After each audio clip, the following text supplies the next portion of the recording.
Let us chant the prayer mantra. Vasudevendra Yogindram Nattva Jnana Pradam Gurum Mumukshunam Hitarthaya Tattva Bodho Vidhiyate. As we have been discussing, this is Tattva Bodha. So the first verse is called prayer verse. Because in Vedic culture, especially for a seeker, that the life must be completely prayerful. There is nothing a special place. There is not a single place which is called as a prayer place, or there is a single way that is called as, doing prayer. So anything, I request all of you to mute, okay? Some of you are not muting. Even if I am muting, you are unmuting by yourself. Please maintain it. So coming back. So here, when we look at our life, which I was trying to say in the last class, only putting effort, you are not going to achieve everything. That the prayatna is not going to bring everything. You need Daiva Anugraha, you need Daivam, the God's grace. So when the God's grace is there, then your effort will bring the result that we have discussed in details. And this is how we look at. So prayer is not doing in a specific way, in a specific time, but prayer can be at any moment with reference to anything. That's why if you observe, that whole life must be prayerful. That's why we have different types of prayers, different way of worshipping, to make sure that your life must be prayerful. So when your life is prayerful, then only whatever effort you put, and that effort along with this Daiva Anugraha, things will be entirely different. So that's why the first verse, as we have seen it. So I salute. So when I salute means here the author salutes, and along with the author also we salute.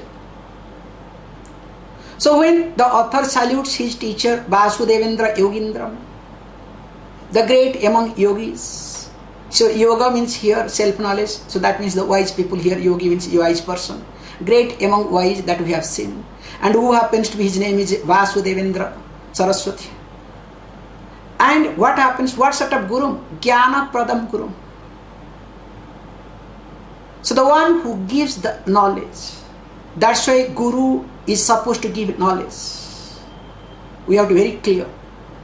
If the person does not give knowledge, that is not Guru.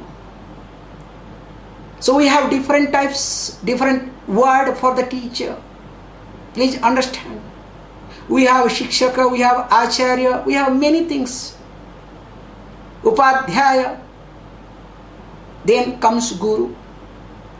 So the Guru's job is to give the knowledge. And of course here, knowledge means what? Knowledge of one's own self.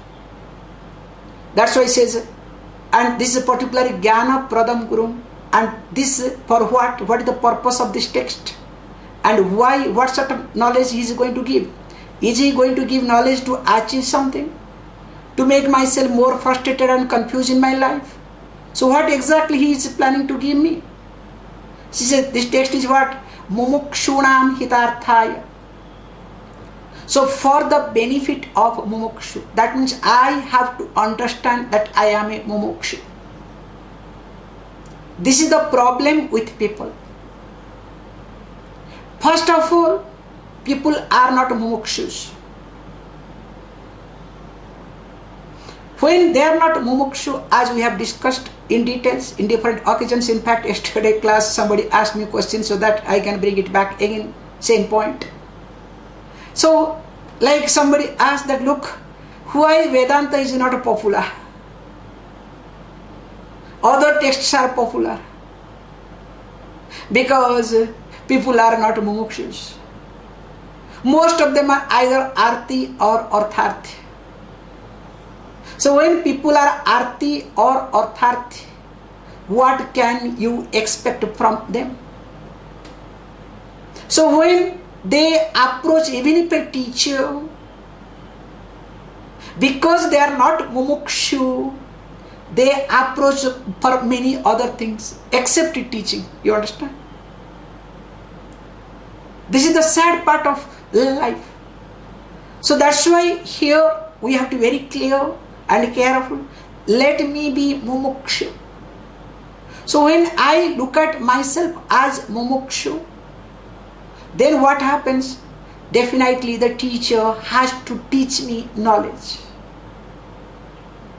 And if the teacher does not teach me the self-knowledge, no problem. I can say bye-bye to the teacher. Please understand, makes no difference.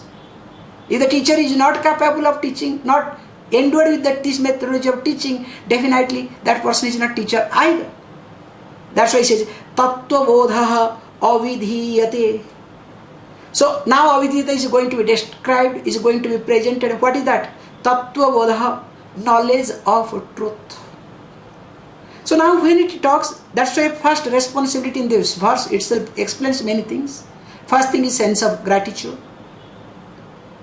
Then accepting that there is something called unpredictable, uncontrollable factor. So that which makes the person to be alert, to be conscious. Because these are the points to be noted in our day-to-day life. Means you cannot take anything or anybody for granted. A seeker, a mumukshu cannot take anything or anybody for granted either. Because when you give importance to the unpredictable and uncontrollable factor into the consideration, or you give importance to that, definitely you cannot take anything for granted either. And of course, here taking the responsibility, improving one's own self, that mumukshu, considering one's own self mumukshu, and it is for my benefit check. And what is that me? That me as a mumukshu means muktumichu. I am talking, hoping that you remember this, okay? Muktumichu, because already we have seen mumukshu panchakam, okay? Muktumichu, the one who is interested, the one who is desirous of liberation. Then only this Tattva Bodha, this the knowledge of self, the self-knowledge, methodology of self-knowledge will get unfolded. Okay, I understand. But now he introduces a beautiful concept. The concept is, as you know, for everything there is a qualification.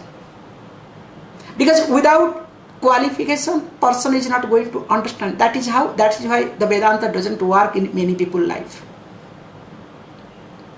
I am not interested to be a qualified person, but I want to enjoy everything in my life. Means I want to get the result of this Vedanta. So already we have discussed that 5-fold things put together is called moksha. I hope you remember that. Jigyasa nivritti, Ananda prapti. Come on. Only 2 I said. Then third.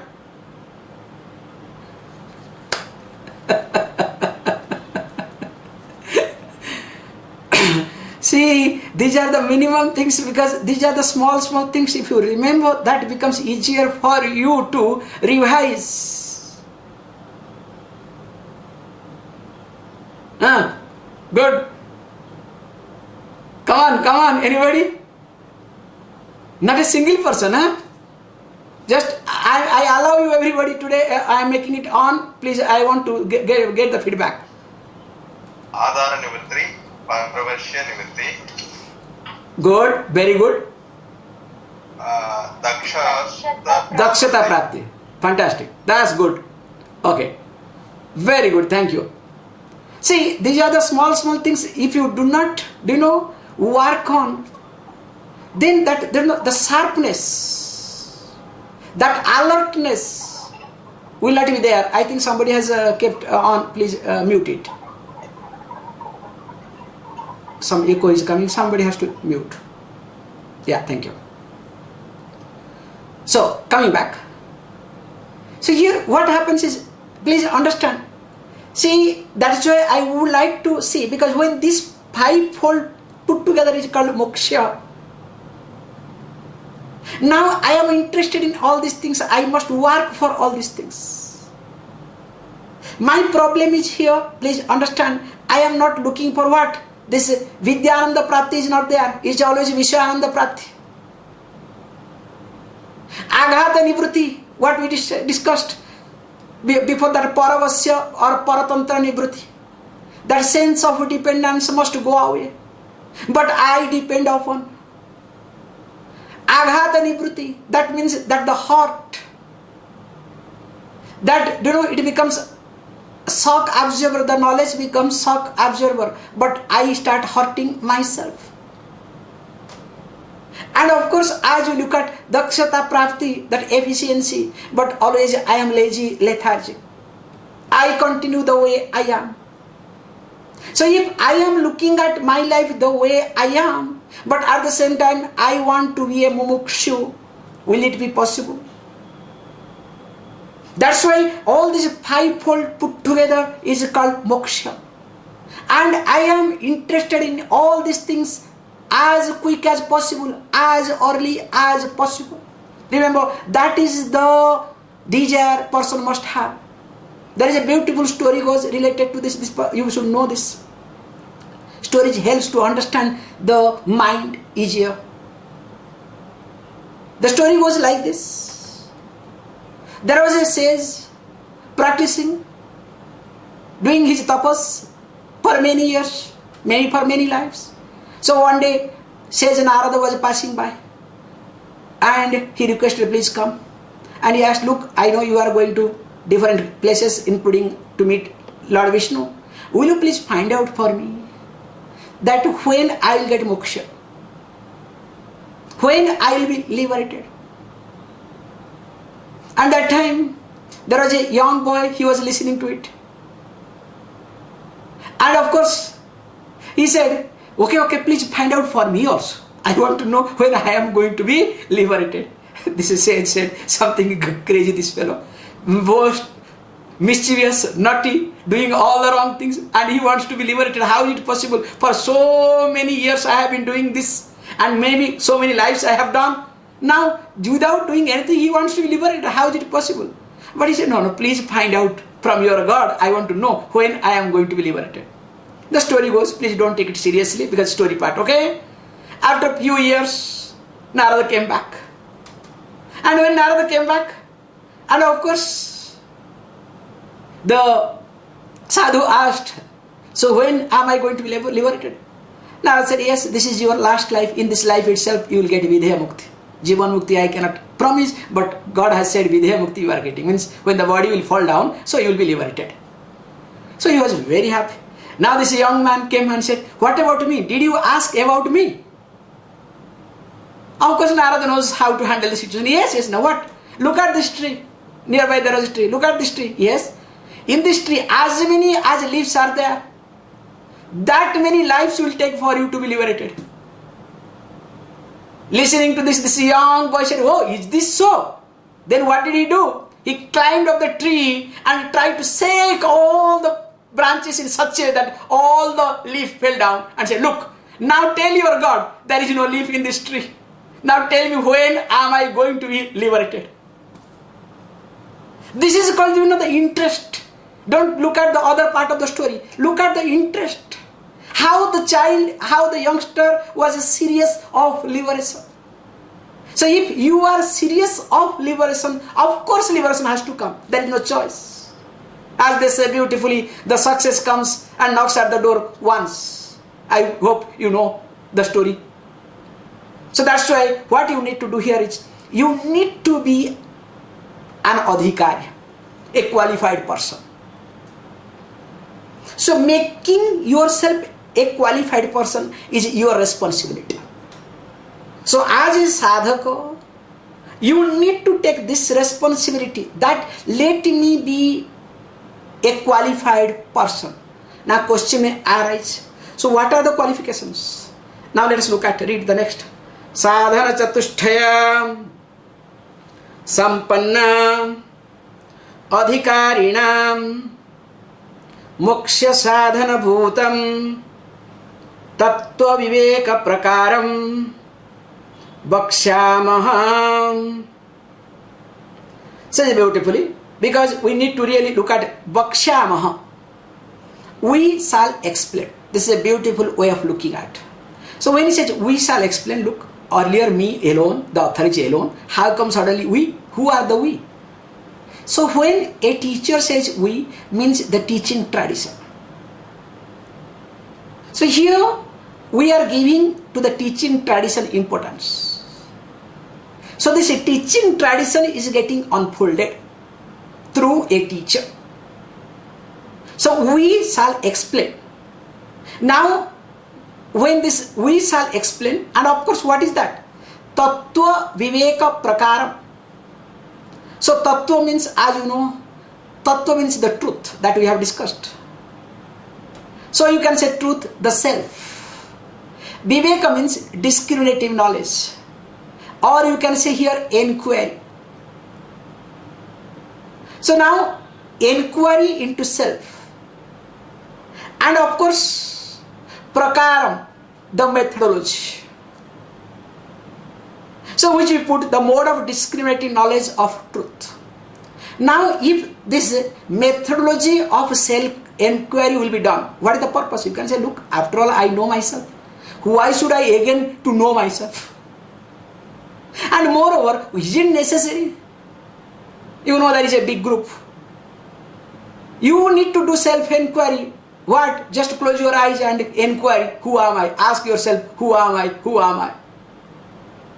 That is called methodology of teaching. Their methodology of teaching, okay? So is it like that? You say, no, please understand. You need to use the discriminative. And when you want to use the discriminative faculty, not based on your information. Please understand, discriminative faculty is being used what you know and what you are getting. This is a minimum thing to understand. So by closing your eyes, you are not going to exercise your discriminative faculty. In fact, you are going to strengthen what is convenient for you or what is suitable for you. However, here he says beautifully, moksha sadhana bhutam. And what happens? So I need to, this is the methodology of teaching. And what is that? That we need to look at, this is called moksha sadhana bhutam, which is the means for liberation, and that too direct means, because there are different type of means. For example, if you look at, which in Viveka Sudamani, Adi Shankaracharya says, Chitasya suddhaye karma natu vastu palabdhaye. Please understand, karma is important. Definitely karma is helpful, useful. It helps, it purifies the thinking, the mind. But you cannot say by karma I will be getting liberation. There are people, those who highlight by karma is everything. Only by action you will be liberated. There are groups. So here karma becomes indirect means, not direct means. Somebody will say japam, kali yuge japam, kali yuga japam it. And that too called mahamantra japa. Please understand, these are the basic things you have to understand. We are not denying anything or anybody.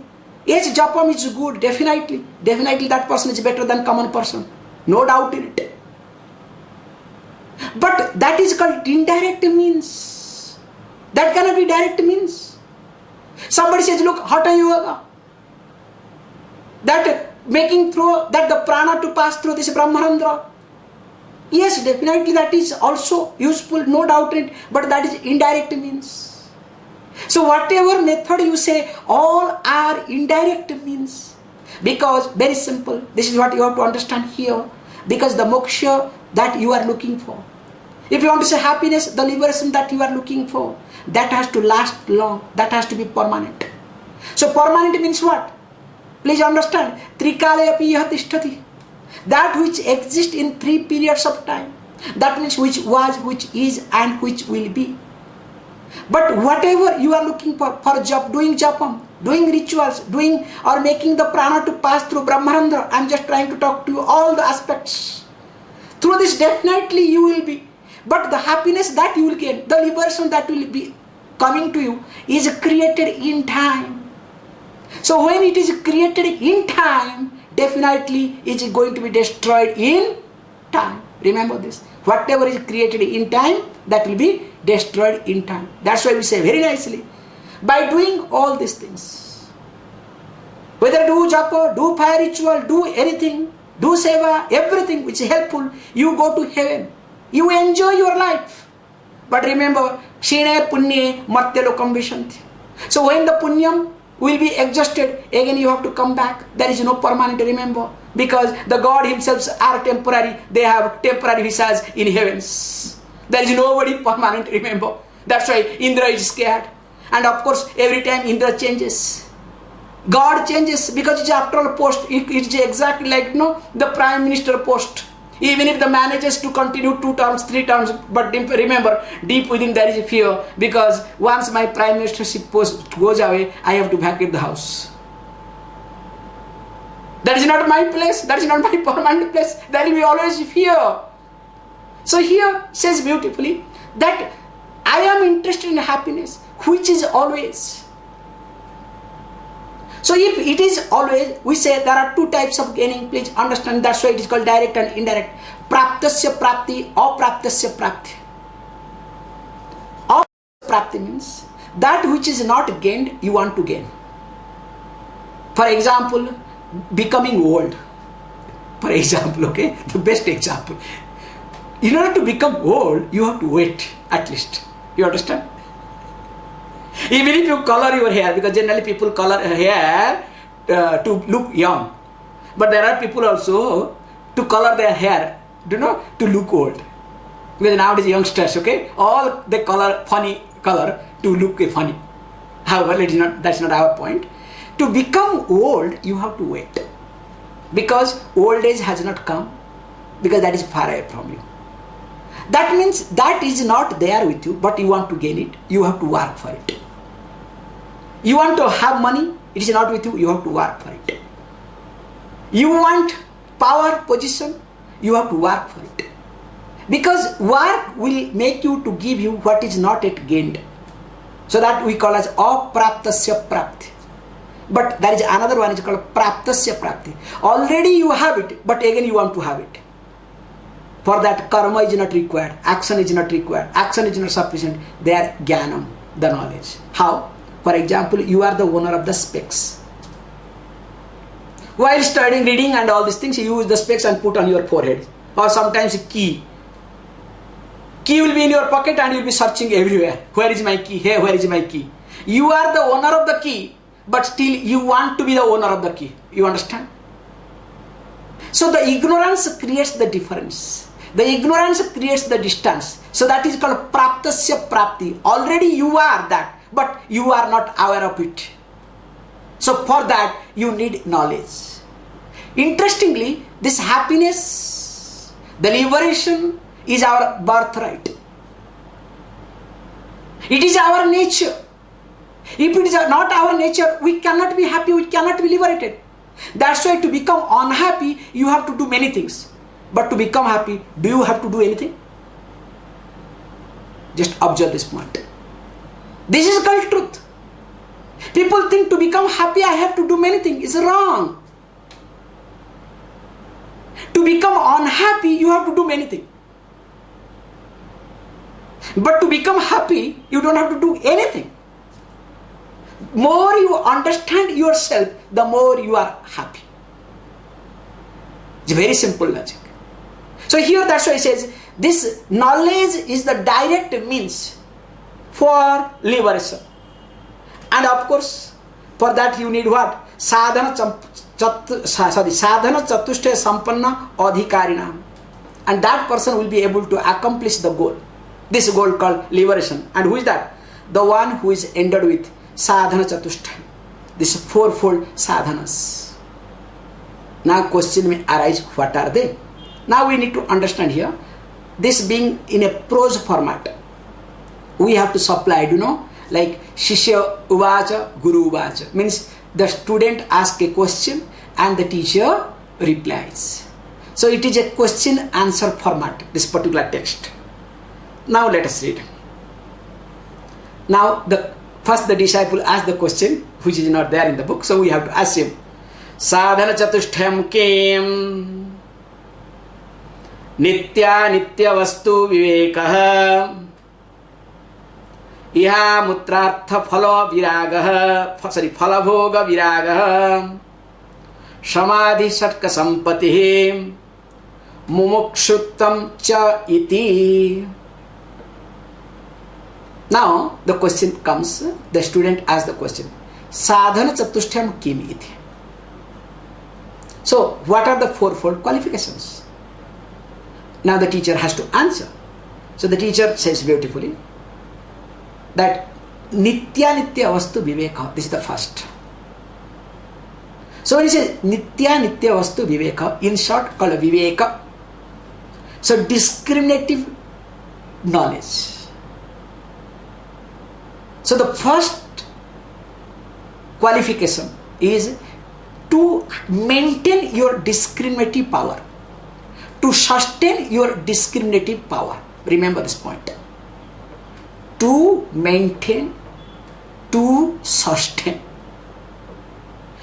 Problem with all of us is our discriminative faculty sometimes stronger, sometimes weaker. It keeps fluctuating. So when it is like exactly when the virus is attacked, okay, the system is attacked by the virus, what happens? The CPU cries because it is under siege already. The vital information is not working anymore. Now, when there is emotional turbulences in our life, so because of this emotional turbulences, now our viveka, the discriminative faculty, fluctuates. That is not the truth, that is not reality. That's why in life, first I have to keep my discriminative faculty in the first place. In any given situation, please understand, in any given situation, first my discriminative faculty should lead me. Means I must learn to take responsibility. Because when I am a responsible person, not an escapist, please understand, I am not an escapist at all. Because if I am little bit this escaping attitude I have, my discriminative faculty will not work. Just observe this point very carefully in your life. Wherever you want to escape, you don't want to take responsibility, you don't want to get into, let it be there. Then what happens? Your discriminative faculty slows down.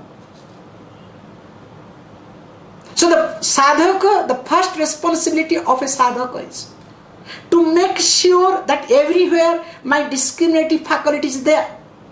That means I cannot look at myself to enjoy my life, not to take responsibility, to gloss over or to escape.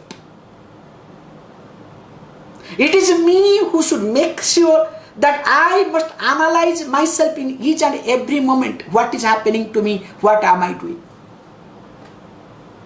So the fire in me, please understand, the fire in me, here the fire means the discriminative fire. The fire in me must be lit all the time. Even if I am going through tough situation in my life, then only what happens, you will discover that the Viveka is really alive. But he says he takes one step ahead with this. I'll stop it. This is what discriminative knowledge of what? Between Nitya and Anitya. Between Nitya means the permanent, the timeless. Anitya means the time bound, the mithya, the falsehood. Forget about this timeless and time bound, please understand. This is very far away. Let me look at my discriminating knowledge with reference to a relationship, with reference to a situation. How I handle in a given situation. Best example I can give with this, I'll stop it. With reference to one given situation. Let us say I am a person. Doesn't matter whether I am a father, mother, whatever, makes no difference. Now child asks something. Suppose I am a mother, child asks something, and some other person asks. Let us say there is some food, bread. Some outsider is hungry, is asking for it, and the child also is asking for it. Now what I will do? As a mother, child is asking, outsider also is asking. Generally, as a mother, let my child get nourished. After all, child is hungry. Let my child eat. You understand? A child already ate in the morning. This is the second quota. You understand? When the outsider is coming and asking, he might not have taken last night food. Who knows, maybe yesterday he might not have taken. Without looking at that, what we say? No, my child must take. This is just an example I am giving it. So that means your discriminating knowledge did not work properly. It supported your way of thinking, your weaknesses, your closeness, your attachment, or you can say your interest. So that's why to start with this discriminative faculty with reference to your relationship. We say very nicely, that person is a seeker who is not a judgmental. If you are a judgmental, if you try to judge, if you do the partial, you support somebody, not others, according to your way of working, please understand, you cannot be a seeker either. So these are the basic thing one has to understand. That's why keep this discriminative fire alive at any given situation with reference to any relationship in your life. More of it we'll see tomorrow. Please close your eyes.